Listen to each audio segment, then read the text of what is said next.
She said Derek called wanting to meet for wine tasting to reconnect as friends, while carefully selecting the burgundy dress she wore on our anniversary. I was finishing my salmon and quinoa dinner in our Seattle apartment when Victoria made this casual announcement, her voice carrying an excitement I hadn't heard in months of our increasingly routine relationship. The way she emphasized how Derek specifically mentioned missing their old conversations about vintages and terroir made something cold settle in my stomach, like when I spot a critical bug in production code that everyone else has missed.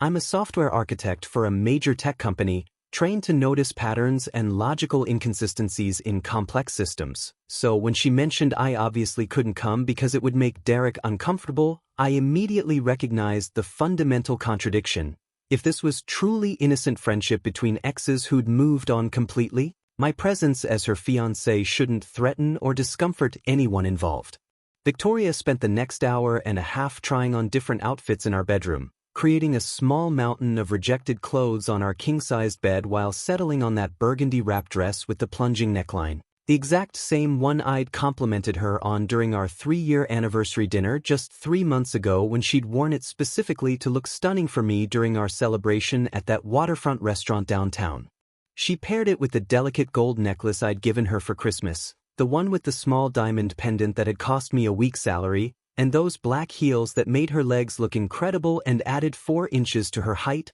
all while explaining in great detail how important it was to look presentable and put together when meeting old friends for sophisticated wine appreciation events. I watched her apply makeup with more meticulous care than she'd shown getting ready for any date we'd been on recently, including the precision she used with her liquid eyeliner and the way she kept checking different angles in the bathroom mirror, ensuring her contouring was perfect and her lipstick was the exact shade of deep rose that complemented her dress. The irony wasn't lost on me that she was investing more time, energy, and aesthetic consideration into her appearance for Derek than she had for our last 3 actual romantic dates combined, including our recent dinner at that Italian place where she'd worn jeans and barely any makeup while checking her phone throughout the meal. What struck me most profoundly was her barely contained enthusiasm as she talked about Derek's impressive career success as a wine-tasting coordinator for premium vineyards and how he'd traveled extensively through Napa Valley and Sonoma County building professional connections with prestigious vineyard owners and sommelier networks,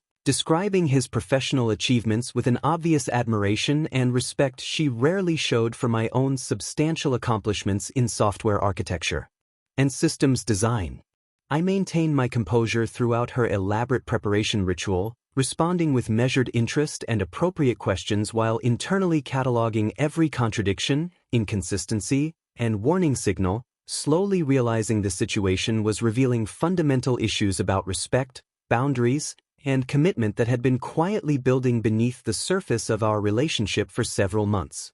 While Victoria spent those final 30 minutes perfecting her appearance for Derek, I methodically began executing what I recognized as a necessary strategic response by calling Tiffany & Company about their return policy for the $6,500 princess cut engagement ring I'd purchased 8 months ago during happier times when I'd believed we were building something permanent together. The sales associate confirmed I had a full year to return the ring for a complete refund, provided I had the original receipt and certificate of authenticity, both of which I'd carefully filed in my desk drawer along with all our other important relationship documents like lease agreements and insurance policies. I researched Washington state tenant rights on my laptop while sitting in our home office, discovering that since our Seattle apartment lease was solely in my name and Victoria had never contributed to the security deposit or been added as an official tenant, I had complete legal authority to determine who lived there and could request she vacate with appropriate notice. I called my colleague Mason, who worked on my development team and lived alone in a spacious 2-bedroom condo in Capitol Hill, explaining that I needed temporary housing arrangements due to relationship complications that required immediate resolution. Mason immediately offered his guest room for as long as I needed, understanding the gravity of the situation without requiring detailed explanations since he'd witnessed Victoria's increasingly dismissive behavior toward me during our company's social events over the past few months. I began systematically packing my essential belongings into my large black suitcases, focusing on work clothes, electronics, important documents, and personal items that held genuine sentimental value rather than anything connected to Victoria or our shared experiences. Simultaneously, I organized Victoria's possessions into neat cardboard boxes I'd retrieved from our storage closet, carefully folding her clothes and wrapping her decorative items in bubble wrap with the same methodical attention I applied to debugging complex software systems. My approach reflected my software engineering background as I created mental flowcharts for different potential scenarios, calculating probability matrices for various outcomes and developing contingency plans based on Victoria's possible reactions when she returned home from her evening with Derek. I treated this situation like a critical business decision rather than an emotional crisis, applying logical problem-solving methodologies to relationship termination the same way I'd approach sunsetting a problematic software application that no longer served its intended purpose. The therapeutic nature of organizing and planning helped maintain my emotional equilibrium while ensuring I made rational decisions based on observable behavior patterns rather than wishful thinking about who Victoria might become if circumstances were different. I felt a strange sense of clarity and control as I systematically dismantled the physical manifestations of our shared life, recognizing that my calm, calculated response was protecting my dignity and self-respect in ways that emotional reactions or desperate attempts to salvage an already compromised relationship never could have achieved. Throughout the evening, Victoria sent me a steady stream of text messages with carefully curated photos from her wine-tasting adventure, describing Derek's supposedly amazing career achievements and how they were reminiscing about their old adventures from college when they'd backpacked through Europe together during spring break senior year. I continued my methodical preparation while she updated me about Derek's extensive knowledge of Bordeaux wines and his impressive connections with French vineyard owners, information she shared with obvious admiration and excitement that made each message feel like small betrayals stacking up in my phone's notification center. The photos she sent showed artfully arranged wine flights on rustic wooden tables, close-ups of wine glasses with perfect lighting, and eventually wider shots that included Derek's hand reaching for the same glass she was holding, creating an intimate atmosphere that contradicted everything she'd told me about this being a casual friendship reunion. Her messages became increasingly detailed about their shared laughter over inside jokes I'd never heard before, stories about professors they'd both loved, and fond memories of late-night study sessions that apparently involved much more than academic collaboration based on the way she described their emotional significance. I noticed she was taking considerable time between responses to my brief acknowledgments, suggesting she was completely absorbed in Derek's company and attention rather than feeling any obligation to maintain connection with her fiancé waiting at home. Around 9:30, she texted that they were extending their evening to visit Derek's favorite jazz club because he knew the owner personally and had secured them VIP seating for the evening's featured pianist, a development that transformed their innocent wine tasting into a full romantic evening complete with live music and exclusive treatment. I called my sister Emma, who lived across town in Ballard and worked as a pediatric nurse, someone whose practical wisdom and direct communication style I'd always valued during moments of relationship uncertainty or major life decisions. Emma immediately recognized the inappropriate nature of Victoria's behavior when I described the situation, pointing out that married or engaged people simply don't go on elaborate evening adventures with ex-boyfriends while excluding their actual partners, regardless of how they frame these encounters as friendship maintenance or professional networking opportunities. She offered her guest bedroom if I needed additional space beyond Mason's place and validated my decision to prepare for the relationship's termination rather than waiting around hoping Victoria would recognize how disrespectful her choices had become toward our supposedly committed partnership. Victoria's final texts of the evening became increasingly effusive about Derek's charm, intelligence, and success, describing how he'd matured into exactly the kind of sophisticated man she'd always imagined he could become, words that felt like daggers considering she'd never spoken about me with such obvious reverence and admiration during our entire 3 years together. The photos from the jazz club showed them sitting extraordinarily close together at a small candlelit table, Victoria's body language completely relaxed and open in ways I hadn't seen directed toward me in months, her smile genuine and radiant as she gazed at Derek with unmistakable affection and attraction that made any pretense of innocent friendship absolutely ridiculous.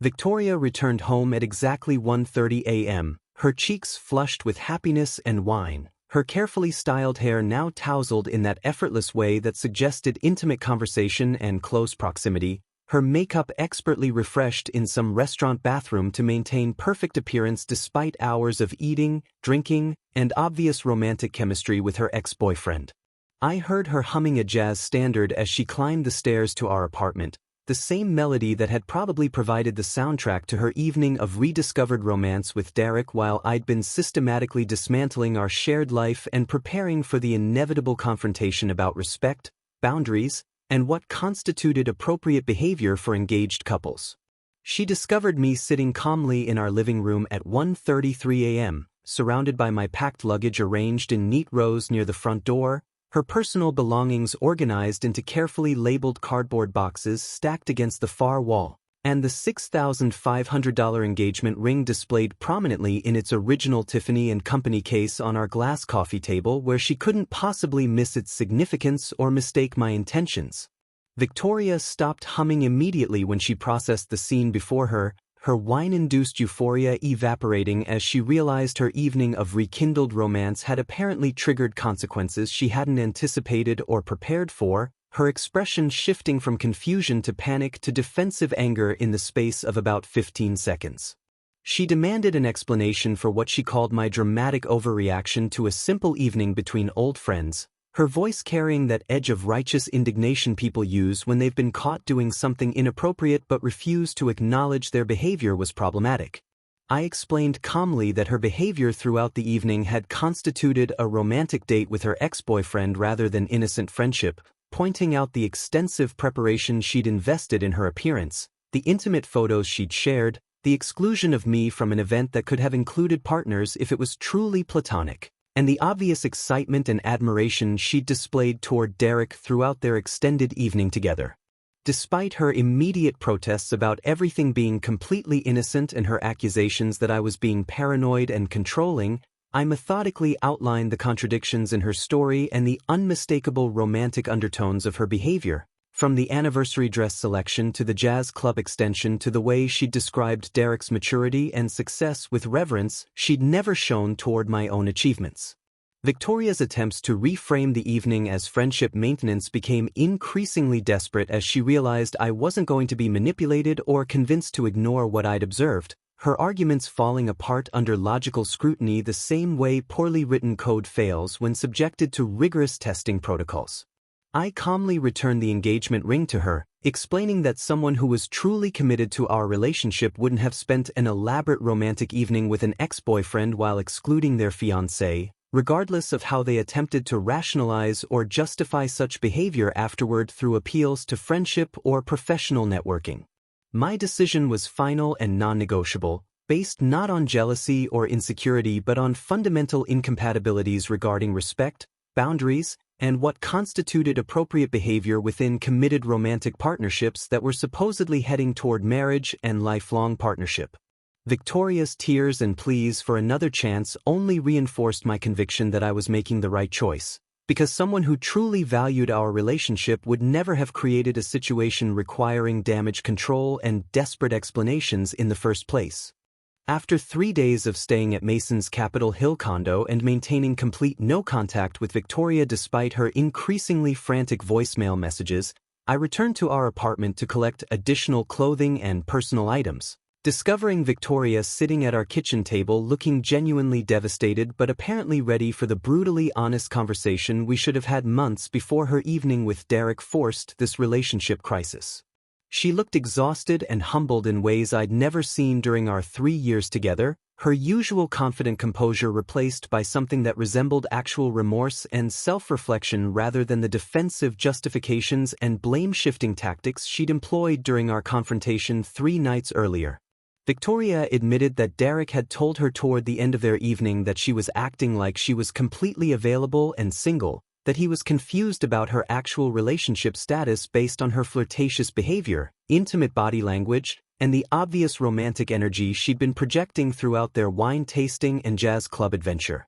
She confessed that Derek had directly asked whether she was truly happy in her engagement and whether she was using their evening together to explore possibilities outside her committed relationship, questions that had forced her to acknowledge the inappropriate nature of her behavior even while she was still engaged in it. Victoria's honesty became increasingly brutal as she admitted she'd been testing whether the romantic feelings she'd once shared with Derek still existed beneath their friendship facade, acknowledging that she'd craved the attention, validation, and excitement that Derek provided through his admiration for her appearance and his obvious interest in rekindling their past romantic connection. She confessed that she'd been taking me completely for granted over the past several months, viewing our stable, predictable relationship as something safe and reliable rather than exciting and passionate, leading her to wonder whether she was settling for security instead of pursuing the kind of dramatic romance she'd always imagined she deserved. Victoria admitted feeling suffocated by the practical aspects of our engagement planning and the prospect of permanent commitment, wanting to explore other romantic possibilities before making what she saw as the final decision to marry me and close off other potential futures forever. Her brutal self-awareness about using Derek as an escape valve from relationship pressure confirmed that my decision to end our engagement had been absolutely correct, though I appreciated her willingness to finally acknowledge the selfish motivations and disrespectful choices that had been driving her behavior rather than continuing to insist everything had been innocent friendship maintenance. The conversation provided closure I hadn't expected to receive, validating my analysis of the situation while revealing the depth of Victoria's dissatisfaction with our relationship and her fundamental unreadiness for the kind of committed partnership I'd believed we were building together throughout our 3 years of dating and planning what I'd assumed was our shared future. 4 months after ending my engagement with Victoria, I had transformed my entire life in ways that demonstrated how much personal growth becomes possible when you stop compromising your values to maintain a relationship with someone who doesn't appreciate your authentic self. I received a significant promotion to lead software architect with a substantial salary increase and additional stock options, recognition that my focused dedication to professional excellence had finally paid off without the distraction of managing a partner who required constant emotional maintenance and validation. My apartment underwent a complete renovation with modern minimalist design elements that reflected my personal aesthetic rather than the compromised decorating choices Victoria had insisted upon, creating a space that felt genuinely comfortable and authentically mine for the first time in years. I discovered a passion for rock climbing at the local climbing gym and began spending weekends exploring the spectacular crags throughout the Cascade Mountains, joining a hiking group of outdoor enthusiasts who shared my appreciation for physical challenges and natural beauty rather than expensive restaurants and social media-worthy experiences. Mason frequently commented on how much more confident and authentically myself I'd become since ending the engagement, noting that I no longer seemed to be walking on eggshells or constantly calculating how my words and actions might trigger conflict or disappointment from a partner who was never satisfied with my efforts anyway. My sister Emma informed me during one of our regular coffee meetings that Victoria and Derek were now officially dating, posting romantic photos on social media from their weekend getaways to wine country and luxury resorts, validating my assessment that their evening together had been about rekindling romance rather than maintaining friendship. The news of their relationship status generated absolutely no emotional response beyond mild relief that I'd recognized the situation accurately and removed myself before investing more time and energy in someone who was already emotionally investing elsewhere. I felt genuinely happy for Victoria in the sense that she'd apparently found the exciting, dramatic romance she'd been seeking, while simultaneously feeling profound gratitude that I was no longer responsible for trying to satisfy someone whose needs and values were fundamentally incompatible with my own personality and relationship approach. My daily routine included morning runs through Discovery Park, evening climbing sessions, weekend hiking adventures, and social gatherings with colleagues and friends who appreciated my dry humor and analytical perspective without requiring me to constantly prove my worth through expensive gestures or elaborate entertainment. The financial freedom of not supporting someone else's luxury lifestyle preferences allowed me to maximize my retirement contributions, build substantial emergency savings, and plan for future property investment opportunities that aligned with my long-term wealth-building goals. Most importantly, I'd learned to value my own company and recognize that being single was infinitely preferable to being in a relationship where I felt constantly evaluated and found lacking according to standards I'd never agreed to meet. 6 months after our breakup, Victoria appeared unexpectedly at my apartment door on a rainy Thursday evening, looking nervous and rehearsed in a way that suggested she'd been planning this conversation for weeks and had probably practiced her approach multiple times before finally gathering the courage to execute her reconciliation attempt. She claimed that her relationship with Derek had been a complete mistake, describing him as superficial and manipulative in ways that became apparent once the initial excitement of their renewed romance wore off and she experienced his actual personality during day-to-day interaction rather than carefully orchestrated wine tastings and jazz club adventures. Victoria insisted that she'd realized I was the one all along, that Derek had simply represented a temporary distraction from what she now recognized as the most stable, genuine, and loving relationship she'd ever experienced, words that sounded hollow considering she'd needed to explore other options to reach this supposed revelation about my value. I listened calmly to her prepared speech about making terrible mistakes, learning hard lessons about what truly mattered in relationships, and wanting nothing more than the opportunity to rebuild what we'd once shared together, though her emphasis on rebuilding suggested she understood that returning to our previous dynamic was impossible after the trust violations and disrespect she'd demonstrated. My response was measured and definitive as I explained that I felt absolutely nothing for her anymore, no anger, no hurt, no lingering attachment, just complete indifference towards someone who had become essentially a stranger whose poor choices were no longer my concern or responsibility. I described the fulfilling life I'd built centered on self-respect, authentic relationships, and personal goals that didn't require external validation or compromise of my fundamental values, emphasizing that I'd discovered genuine contentment through independence rather than romantic partnership. Victoria's attempts to negotiate some form of friendship or gradual reconciliation were met with polite but firm boundaries as I explained that any future romantic partner would need to naturally demonstrate complete respect and commitment without requiring testing, training, or second chances to prove their worthiness of trust and partnership. I told her that until I found someone who instinctively understood and valued what I brought to relationships, I was perfectly content being alone and building the kind of life that reflected my actual priorities rather than someone else's expectations or demands for constant entertainment and validation. Her defeated expression as she realized that her backup plan was no longer available provided a sense of closure I hadn't expected, confirming that people who view relationships as safety nets rather than partnerships inevitably discover that burned bridges cannot be rebuilt through convenient timing and desperate appeals.